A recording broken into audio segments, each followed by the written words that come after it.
औज़ुबिल्लाहिमिनश्शैतानिर्रजीम बिस्मिल्लाहिर्रहमानिर्रहीम। अस्सलाम वालेकुम। उम्मीद है कि आप सब खैरियत से होंगे। अल्लाह ताला आपको सलामत रखे। मैं हूँ सादिया, आपकी दोस्त। कभी कभी नाम लेना भूल भी जाती हूँ, लेकिन अब तो खैर नाम में क्या रखा है। नाम तो सब फ़ना हो जाते हैं और जो ज़िंदा रहता है वो मेरे रब का नाम है। अच्छा जी, मैंने क्योंकि पिछले बातें जब आपसे करना शुरू होती हूँ तो लंबी हो जाती हैं और मैं देख रही हूँ ज़रा मेरी वज़ाइफ़ की मिनट्स जो है वो बढ़ते जा रहे हैं। अब मुझे पता है लोग ज़्यादा लंबा मतलब वजीफ़ा सुनना या देखना उसमें उनको थोड़ी कबाहत होती है। तो बस लेकिन जब आपसे बात से बात निकलती है, ज़रा बातूनी भी तो हूँ ना, और फिर बड़े दिनों गैप के बाद मिली हूँ तो वो बातें करने का दिल भी चाहता है।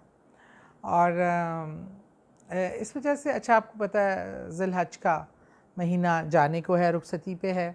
बड़ा ख़ूबसूरत बरकतों वाला हज का महीना, अल्लाह के घर वाला और बहुत ही प्यारा। और जिन खुशकिस्मत लोगों ने ये सादत हासिल की, अल्लाह ताला ने ना सिर्फ उनका हज कबूल करे और अल्लाह ताला उनको इस अमल पे इस्तकामत दे।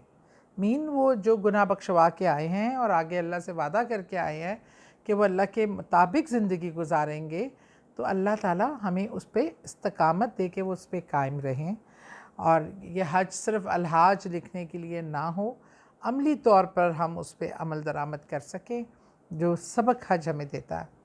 बहरहाल ये बहुत बाबरकत महीना है। जाते जाते मैं चाहती हूँ आप इसके फैज़ पूरी तरह हासिल कर सकें।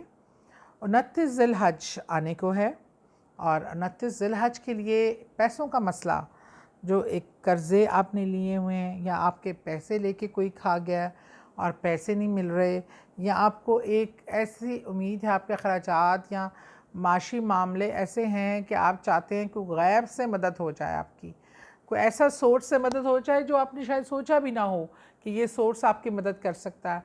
या मतलब मदद अल्लाह की होती है, अल्लाह किसी को ज़रिया बना दे आपकी मदद का और आपके फाइनेंशियल मैटर सॉर्ट आउट हो जाएं। तो ये बहुत ही ख़ूबसूरत वजीफ़ा है।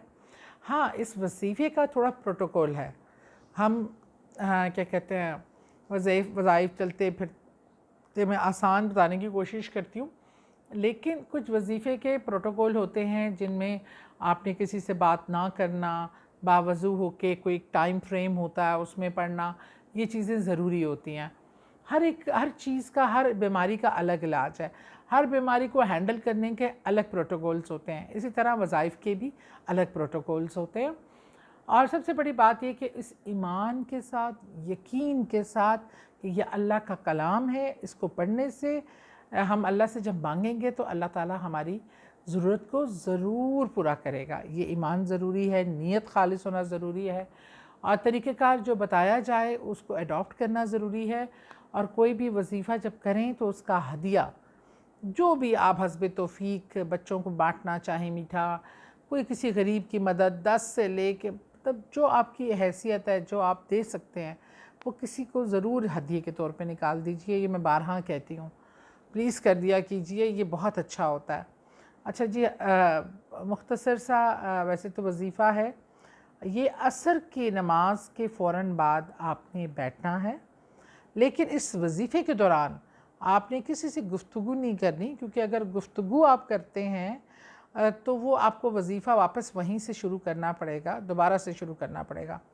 ये मर्द औरत दोनों कर सकते हैं, और अगर आप किसी के लिए भी करना चाहते हैं, अपने हस्बैंड के लिए, बेटे के लिए, भाई के लिए, या भाई बहन के लिए करना चाहता है, अपनी बीवी के लिए करना चाहता है, अपनी माँ के लिए करना चाहता है, कोई भी किसी के लिए ये वजीफ़ा कर सकता है, इसकी इजाज़त है। लेकिन नीयत खालिस पूरी ज़िम्मेदारी के साथ असर की नमाज के बाद आपने कोशिश करनी है आप तन्हा हों, ताकि मुझको मुदाखलत ना करे, आपको मुखातिब ना करे।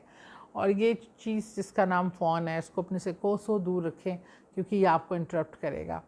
अच्छा, आपने 41 बार पहले अव्वल व आखिर दुरूद पाक पढ़कर सूरह अलम नशरा लका आपने पढ़नी है पूरी 41 बार, और अव्वल व आखिर दुरूद पाक पढ़ना है।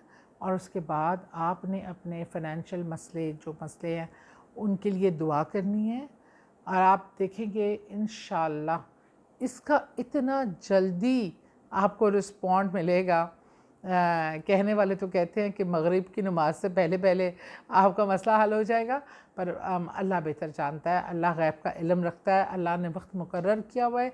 लेकिन इस चीज़ की गारंटी ज़रूर है कि इंशाअल्लाह ताला इसकी बरकत से आपके माली मसाइल जिसमें आप उलझे हैं उनका हल ज़रूर निकलेगा। या आपने 29 ज़िलहज को ये वजीफ़ा असर के बाद करना है। 41 बार सूरह अलम नशरा का पढ़नी है आपने, और अवलाक़ दुरूद पाक, और इस दौरान किसी से गुफ्तगू नहीं करनी, कोई आपने सिलसिला बीच में रोकना नहीं है। आप इसको कंप्लीट करके दुआ मांगकर फिर आपने उठना है, और इंशाअल्लाह ताला इसकी बरक़ात से आपके तमाम माली मसाइल हल हो जाएंगे। शुक्रिया।